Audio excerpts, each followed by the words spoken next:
Amanda's POV. Ako si Amanda Castellanos, ang bunsong anak ni Eduardo Castellanos, isang bilyonaryo at maraming mga negosyo sa loob at labas ng bansa. Kilala ang aming pamilya dahil hindi nawawala ang aming apelido sa richest family dito sa Pilipinas. Hindi lang yon, dahil napaka-friendly ng daddy ko. Halos lahat ng sikat na tao dito sa bansa ay kaibigan niya. At ito nga siya ngayon, pinipilit na naman ako. Usapang pag-aasawa na naman. I am 29, still young. Yang pa sa akin yon. Pero ang totoo, wala sa isip ko ang pag-aasawa. Dad, don't do this to me. Bakit mo ko ipapadala sa Amerika? Ano naman ang gagawin ko doon? My businesses are here, Dad. Buhay ko ang flower shop ko. Buhay ko ang mga anak ko. Pero makulit ang daddy ko. Don't test my patience, Amanda. Matagal ko nang sinabi sa'yo. Get married or live with your grandparents in the States. I don't know why it is so important to get married. Masaya naman ang buhay ko. Masaya akong kasama ang mga alaga kong aso at pusa sa aking bahay. Pero gusto ni Dad na magpakasal ako dahil gusto nitong magkaroon ng apo sa akin. Hindi pa sapat ang mga apo niya sa 3 kong kapatid na mga lalaki. Nais niya pa ng isa sa akin. Sinabi ko na noon, ayokong mag-asawa. Hindi ko naman pinangarap magkaroon ng pamilya o anak. On second thought, may mga anak na ako, ang mga aso at pusa ko. Dad, sa dami ng mga anak ko, hindi ko sila madadala lahat sa US. Saka isa pa, paano yung 3 branches ko ng Amandi? Dad naman! Pinipilit ko pa rin kumbinsihin si Dad. Humilig ako sa balikat nito. Pero mahigpit ang pagkakahalukip-kip nito. He's been like this since last month. Ipinipilit niya na mag-asawa na ako. Goodness, Amanda! I want real grandchildren. Makakausap ko ba mga pusa at aso na anak na sinasabi mo? Please, Daddy. Huwag mo nang ipilit. Ang dami mo ng apo kina Edison, Ezekiel at kay Elliot. Hindi pa ba sapat ang wala mong apo sa kanila? Tanong ko pa rito. Nais ko nang matapos ang usapin namin tungkol sa pag-aasawa. Kailan kaya ako titigilan ng ama ko tungkol dito? Amanda Faith! Nagdikit ng mariin ang mga labi ko nang marinig na tinawag nito ang aking buong pangalan. Ibig sabihin ay, malapit nang maubos ang pasensya ng daddy ko. Pero anong magagawa ko? Hindi ko gusto. Masaya naman ako sa buhay ko ngayon. Isa pa, paano kung ang lalaki na makakatagpo ko ay lokohin lang ako? Kahit kailan, Amanda, wala ka pang ipinakikilala sa aking lalaki. Gusto ko nang isipin na iba talaga ang tipo mo. Can you be honest with me? Tomboy ka ba? Grabe itong si Daddy. Hindi lang nagka-boyfriend at tayo lang mag-asawa. Toms na agad? Tinignan niya ako ng seryoso kaya napaatras ako. Okay, Amanda. There's no time for jokes. Tell me, be honest with me. Tomboy ka ba talaga? Napapadyak na lang ako sa tanong ni Dad. Hindi ko na alam ang gagawin ko sa buhay ko. I don't think you are. You are smart, independent, and beautiful, anak. Gusto kong malagay ka sa maayos na buhay katulad ng mga kapatid mo. Look at them. Can't you see how happy they are because of their own family? Nais ko rin na maging ganun ka, anak. Paano kapag nawala na kami ng mami mo? Napayuko ako. Palagi nitong sinasabi sa akin to. Sabi niya, ay ayaw niya akong mag-iwan mag-isa. Kapag daw nagkasakit ako, ay hindi naman ako maaalagaan ng mga itinatawag kong anak. Naiintindihan ko si Dad, pero wala talaga sa isip ko. Dad, maayos po ang buhay ko ngayon. Nakagat ko ang pang-ibabang labi nang marinig ko ang marahas na buntong hininga nito. Mukhang naubos na ang pasensya niya sa akin. Alam ko nang walang mangyayari sa pag-uusap natin na ito, Amanda. Next week, pack your things. Sa ayaw at sa gusto mo, ay pupunta ka ng States at doon ka natitira, kasama ng lolo at lola mo. What? Dad, you can't do this to me. My businesses are here. Paano mga aso at pusa ko? Dad naman! You forced me to make this decision, Amanda. Tatawagan ko ang sekretarya ko para sa ticket mo. Anito at kinuha ang cellphone sa bulsa. Napatayo na ako at hindi makapaniwala sa nais ng aking ama. Dad, hindi ako pwedeng umalis. You can't? And why? Huminga ako ng malalim bago sumagot. This is my last card. I will try. Pero Dad, hindi ganun kadali maghanap ng lalaki sa buhay. Give me some time. Hayaan mo makahanap ako ng tamang lalaki para sa akin. I never had a boyfriend, Dad. Normal lang na matakot ako makipagrelasyon. Ayokong maloko. At sa tingin mo, ay hahayaan ko ng kaisa-isa kong anak na babae ay maloko? Amanda, nakalimutan mo na ba kung sino ka? You are a Castellanos, the only daughter of Eduardo Castellanos. Kahit sinong lalaki ay matatakot na saktan ka dahil ako ang makakalaban nila. But never mind anak, kung iniisip mo na baka mapunta ka sa kamay ng isang manluloko, ay hindi ko yun hahayaan dahil kilala ko ng lubos ng lalaking nais ko mapangasawa mo. Anito bagong umisi. What? Tumingin ito sa lamesa at may brown envelope na naroon. Kaya naman pala ang lakas ng loob ni Dad. Mayroon na siyang lalaki na nais ipakilala sa akin. Bakit hindi mo pa ako diniretso kanina na? May nais ka nang ipakilala sa aking lalaki, Dad.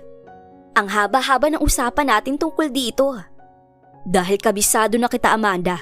Kailangan ko lang masigurado na papayag ka sa gusto ko. Kinuha ko na lang ang brown envelope at binuksan iyon. His Romano Isaac Saavedra. Matagal ko nang kilala si Romano. Nasisigurado ko na magiging mabuti siyang asawa mo, iha. Lumaki siya sa isang disenteng pamilya. Wala siyang record ng panloloko. He's a nobleman. Wala akong masabi sa kanya. At talagang hinahangaan ko siya sa negosyo. Napangiwi na lang ako. Parang sa nakikita kong kislap sa mga mata ni Dad, siya itong nais na magpakasal sa Romano na yon. At paano kung lokohin niya ako, Dad? Ngumiti siya sa akin at tumayo. Hindi mangyayari yun, Amanda. Mabuting bata si Romano. Dad, paano pala kung playboy yan katulad ng mga napapanood ko? Tanong kong muli. Nagsalubong na ang mga kilay ni Dad. Sige, if he's a playboy and you prove it to me, you can do whatever you want in your life. But iha, that man is not what you think he is. Romano is a great man. Ano bang pinakain ng lalaki yun kay Dad at bakit ganito na lang ang tiwalas sa kanya? Pero nakuha ang atensyon ko sa unang sinabi ni Dad. If I prove to him that the man is a playboy, I can do whatever I want in my life. Okay. But can you give me 3 months before I meet this person, Dad? I just want to prepare myself. 3 months? Ang tagal nun, Amanda. Dad, I am considering your choice, man. Bigyan mo na lang ako ng time for myself. 3 months. No, 2 months. Masyadong matagal ang 3 buwan, iha. Hindi ko alam kung ano nang ginagawa mo nun. Baka mamaya ay mapahiya ako kay Romano. I already talked to him about you. Ibig sabihin ay mas may rason ako upang isagawa ang plano na naisip ko. So, nakausap mo na pala siya at pumayag siya? He's 33 years old, Amanda. You also want to find a great woman. Nagkausap na rin kami ng mga magulang niya. Nais ka na nilang makita. Dad, 2 months. After 2 months, I will meet them. Ayos ba yon? Hindi na kinaya ni Dad ang kakulitan ko at tumanguna ito. Okay, deal. Huwag kang gagawa ng mga bagay na ikagagalit ko, Amanda. Kilala mo ko. Ngumiti na lang ako at tumango. Hindi naman niya ikagagalit ang gagawin ko. I will just investigate that man. Ako mismo ang kikilala sa kanya. At kapag nalaman ko agad na babaero yon, ay kukuha ako ng ebidensya para ipakita kay Dad. Sa ganoong paraan, kapag napatunayan ko na babaero at manloloko ang Romano na yon, ay may laya na akong gawin ang kung anong gusto ko sa buhay ko. Amanda will win this. Sa kabilang banda, narito ako ngayon sa bahay ng kaibigan ko na si Althea. She has a pet house, one of her many businesses. Dito ko muna ipagkakatiwala ang aking mga anak. Nakakalungkot man, pero wala akong choice kung hindi ang ipaalaga muna sila. Ilan bang mga alaga mo, Amanda? Tanong niya sa akin. I have 3 cats and 4 dogs. Mababait naman sila. Hindi sila sakit sa ulo. Ako ang nag-aalaga sa kanila kaya mababait sila.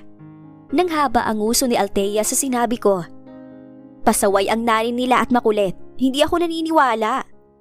Binigyan niya ako ng form at tiningnan ko iyon. Fill up ka. Ilagay mo rin kung kailan mo sila babalikan. Dahil kaibigan kita, may discount ka. Ngumiti ako sa kanya bago kinuha ko ang ballpen at nag-fill up na ako ng form. Hindi ko naman ito gustong gawin. Kaya lang ay, hindi ko maaaring isama ang mga babies ko. Saan ka ba pupunta, Amanda? Ito ang unang beses na ipapaalaga mo ang mga anak mo sa akin ah. Magbabakasyon lang ako ng 2 buwan sa malayo. Malapit na kasi akong sintensyahan. Sabi ko at inaabot sa kanya ang form nang matapos ko ng fill upan.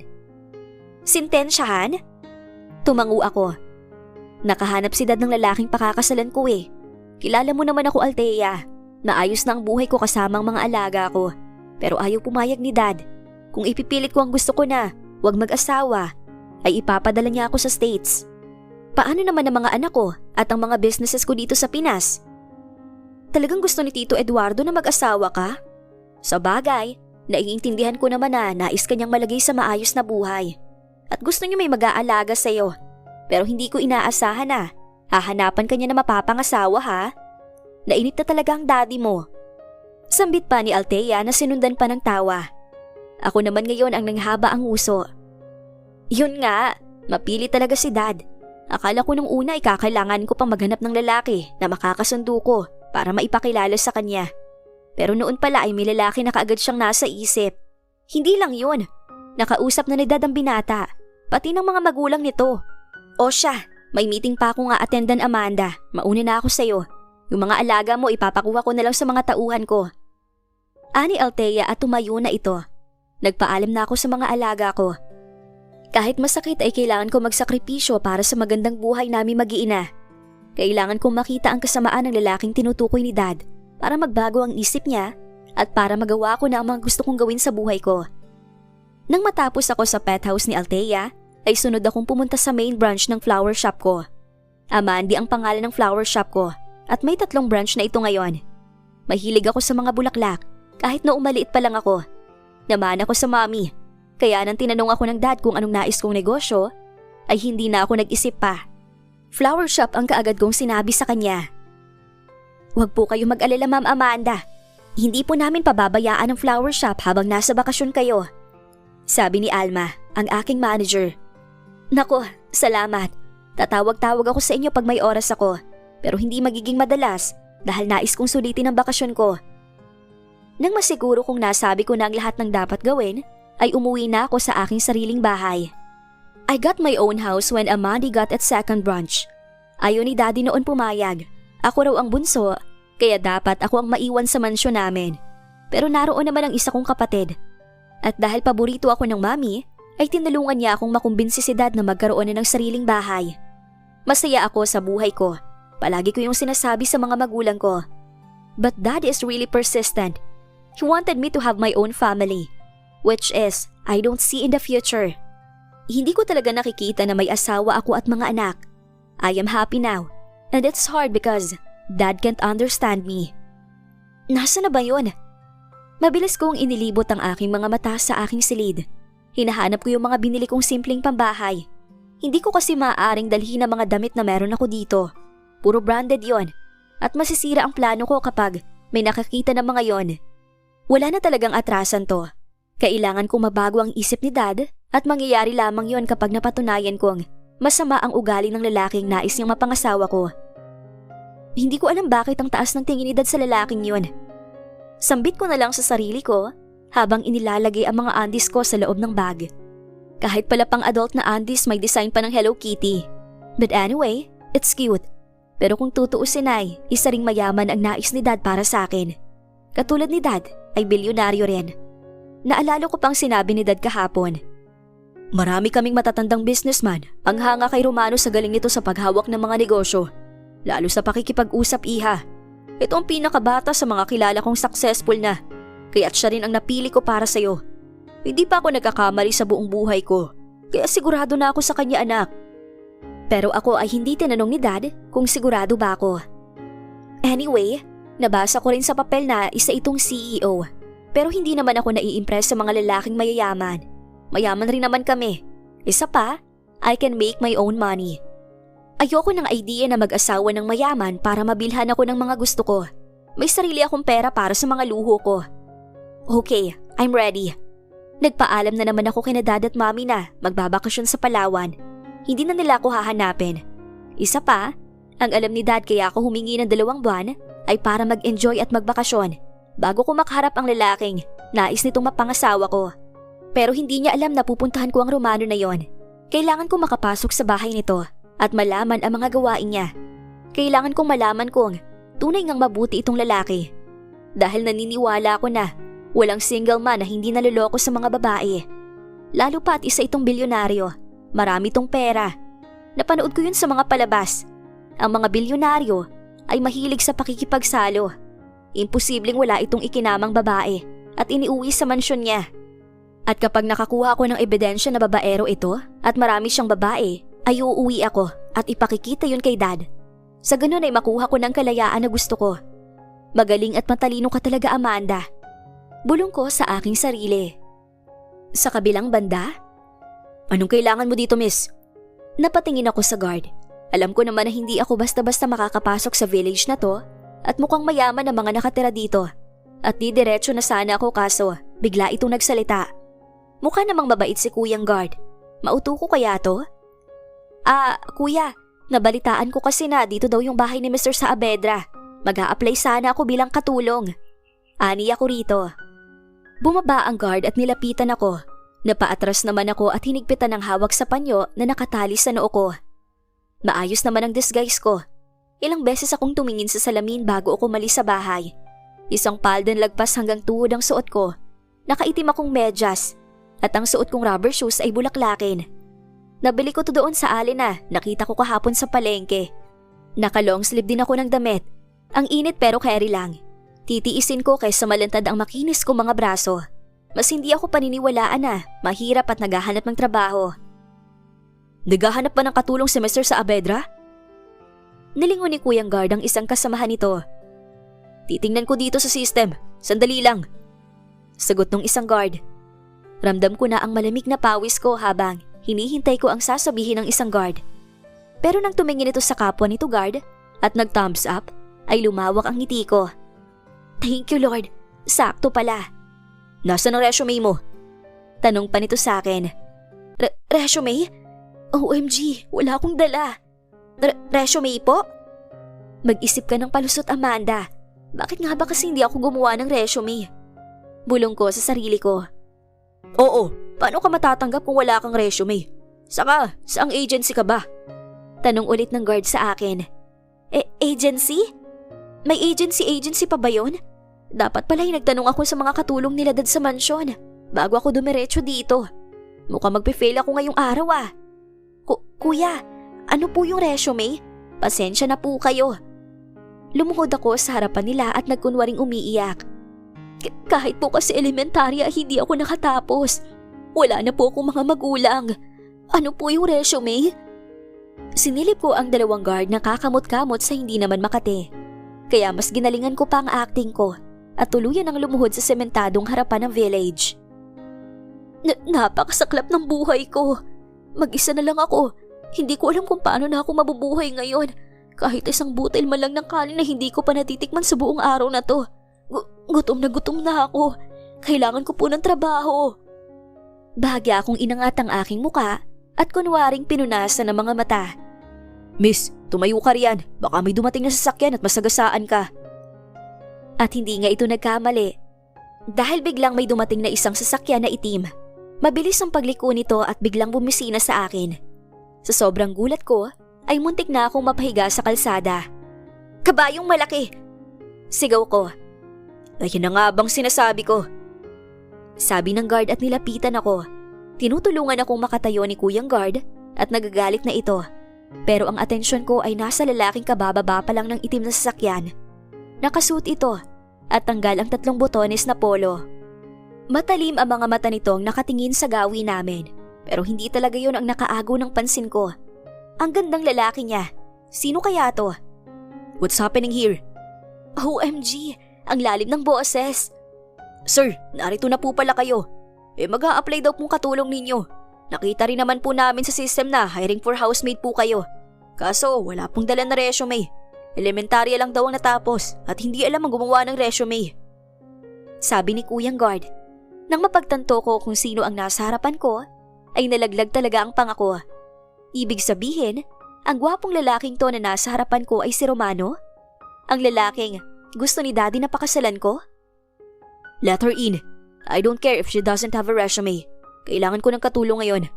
Sabi nito sa malalim na boses at bumalik sa kotse. Hindi na ako nakapagsalita. Nabigla ata ako sa narinig ko na pinapapasok na ako ng lalaking yon. Congrats miss, mukhang good mood ngayon si sir. Pasok ka na, yung bahay niya nasa pinakadulo. 3 palapag yon at walang katabi. Kulay itim ang kulay ng bahay at makikita mo kaagad. Yumuko ako sa 2 guard at kaagad na nagpasalamat. Para akong lutang na muling isinukbit ang bulaklakan kong bag habang nakatingin sa itim na sasakyan na pumasok na ng village. OMG, ang gwapo nun. Sure na ba yun ang Romano na sinasabi ni Dad? Pero isa lang ang napansin ko, ang tono ng boses niya. Malamig. Sabi ni Dad ay mabait daw to. Pero sa narinig kong paraan ng pagsasalita nito at pakikipag-usap sa guard, ay hindi ako kumbinsido na mabait ito. Okay Amanda, kaya mo to. 2 buwan lang. Positive or negative man ang resulta. Kailangan sa loob ng 2 buwan ay bumalik ka na at tuparin mo ang kung ano man ang napag-usapan ninyo ng ama mo. Sabi ko sa sarili ko, mabilis na lang ang 2 buwan. Ang misyon ko lang naman ay malaman ang totoong ugali ng lalaking yon. Pero hinihiling ko na sana isa itong masamang tao. Sana masama ang ugali niya. Sana babaero siya para makuha ko na ang buhay na gusto ko. Nang marating ko ang bahay na sinabi ng guard, ay napanganga ako. Ang laki. Garahe pala ang bongga na. Sigurado ba na isang bachelor ang nakatira dito? Parang bahay ito ng 3 pamilya eh. Miss, ikaw ba yung sinabi ni sir na mag-a-apply na bagong katulong? Tanong ng isang babae sa akin. May katandaan na ito. Kaagad akong lumapit sa kanya. Opo, ako po. Pasok ka. Katulad ng sinabi nito ay sumunod ako sa kanya. Habang naglalakad ay hindi ko maiwasan na hindi mapatangin sa paligid. Ang lawak ng bakuran. Tapos yung garahe nito, 6 na sasakyan ang naroon. At ito pa ha, ito ang nakakuha ng atensyon ko. Meron itong malawak na garden at napakaraming iba't ibang klase ng mga bulaklak ang naroon. Mukhang alam ko na kung saan ako tatambay. Sabi ni sir, papuntahin kita sa kwarto niya. Doon kanya kakausapin. Sabi ng matanda sa akin. Teka, bakit sa kwarto? Sa kwarto ba dapat kinakausap ang mag-a-apply ng katulong? Bigla kong nahawakan ng katawan ko. Po? Ngumiti sa akin ang matanda at itinuro nito ang hagdan.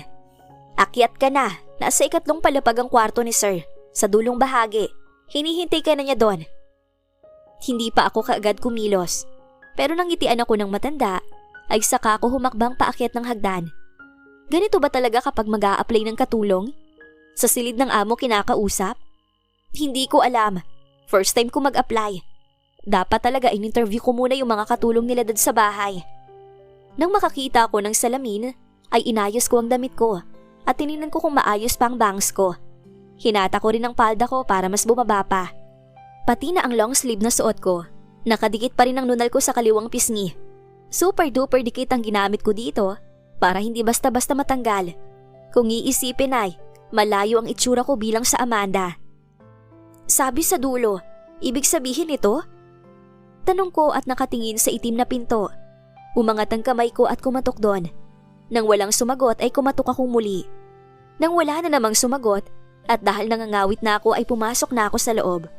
Malawak ang silid. Black and white ang team. Pansin kong may towel na nakapatong sa mahabang sofa sa loob ng silid.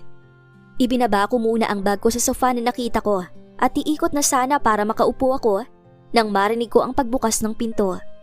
Nilingon ko agad yon at nanlaki ang mga mata ko bago napatilis na nakita ko. Ang kabayo!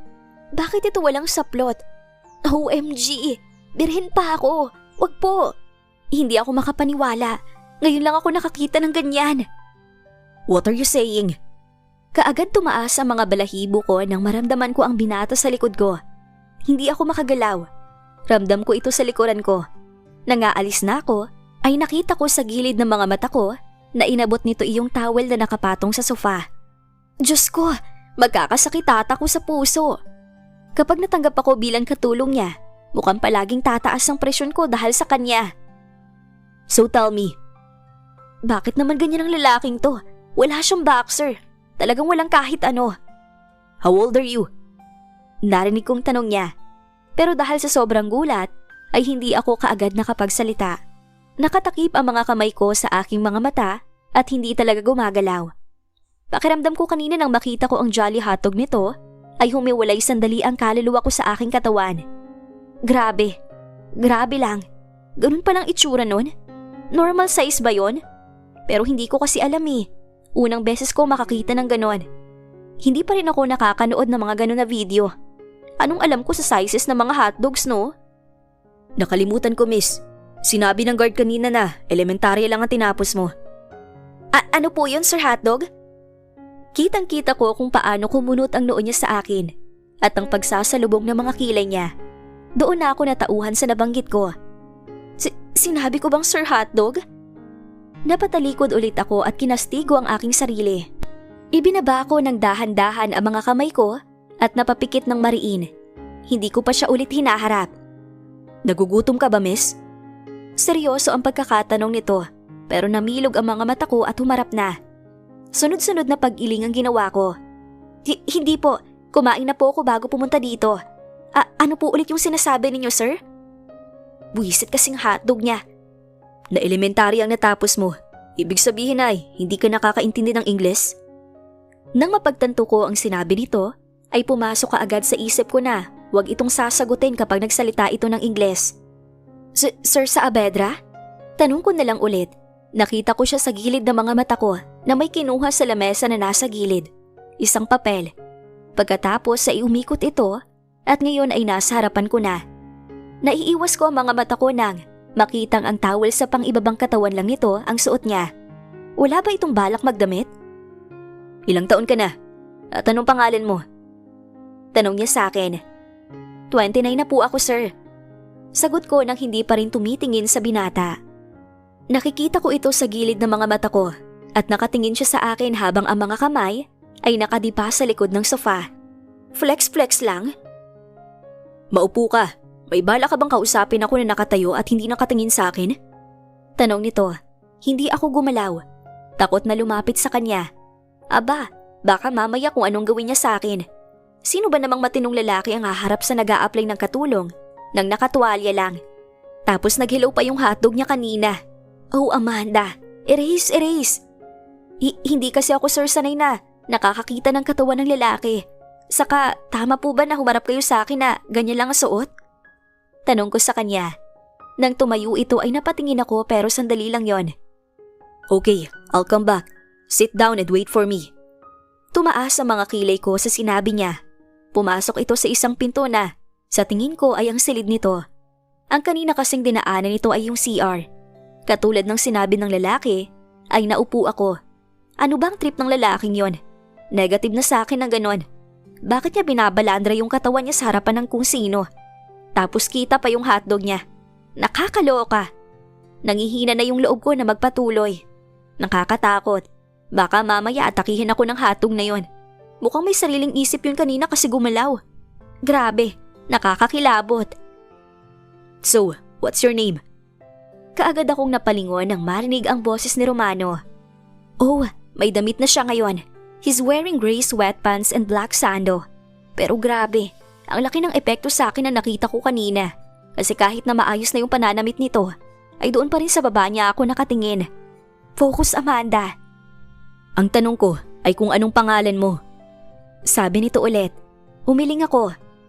Naiintindihan ko naman po kahit konting Ingles ay nakakaintindi po ako, sir. Grabe ito tumingin. Para akong iniimbestigahan. Pero in fairness, ang ganda ng mga mata niya. Deep eyes. Tapos yung labi niya. Nahiya ang kulay ng labi ko. Kung naiintindihan mo naman palang tanong ko, ay bakit hindi mo sinasagot? Napangiwi ako. May kasungitan na taglay ang lalaking to. Ililista ko to mamaya sa notebook ko na nakalaan lamang para sa kanya. Hindi ako dapat magpalampas ng mga impormasyon tungkol rito na hindi ko magugustuhan.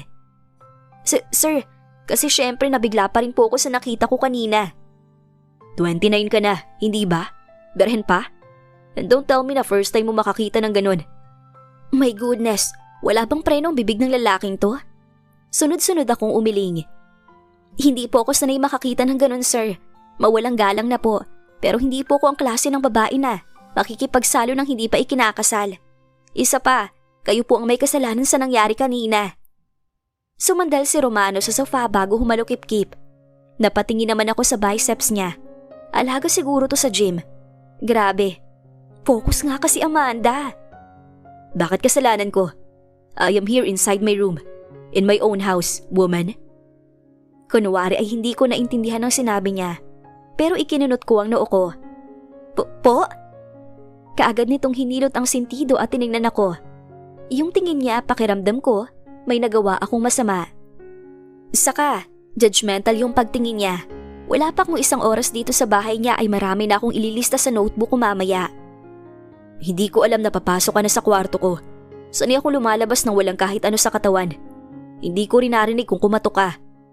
Damn, why am I explaining to this woman? Bulong nito na narinig ko naman. Umangat ang gilid ng labi ko pero nang bumalik ang tingin niya sa akin, ay tumikim ako at nagsimulang magpakilala at sabihin kung ano ang pakay ko. Ako po si Mandy Cruz, sir. Mag-isa na lang po ako sa buhay. Naghahanap po ako ng trabaho. Wala na po akong mga magulang. Kaya po ako narito. Ay nagbabaka sakali ako na makuha ninyo bilang katulong. Marunong po ako ng mga gawaing bahay. Wala po kayong dapat na ikabahala sa akin. Sabi ko sa kanya. Blanko ang ekspresyon na mukha ng binata habang nakatingin sa akin. Ako naman, kabado syempre. Kahit na pinapasok niya ako rito, ay tiyak, kikilatisin niya pa rin ako. Hay, sana tanggapin niya ako. Bakit ba kasi pinangunahan ko kaagad kanina na matatanggap ako? Gayong, kakausapin pa ako ng lalaking to. Mandy Cruz? Tumango ako. May isa lang akong patakaran sa bahay na to. Maayos akong umupo at seryosong tumingin sa kanya. Nararamdaman ko nang tatanggapin niya ako. Ang dahilan kung bakit nauubusan ako ng katulong ay lahat ng mga to ay nagkakagusto sa akin. Ayoko na ganun sa pamamahay ko. Kaagad kong pinapatalsik. Napanganga ako sa mga sinabi niya. Kaya pala iisa lang yung katulong na nakita ko kanina. Yung matanda. Pero ano daw? Sir? Ang isang patakaran ko ay hindi ka dapat magkagusto sa akin. Ang kapal naman ng mukha ng lalaking to. Ang taas ng tingin sa sarili.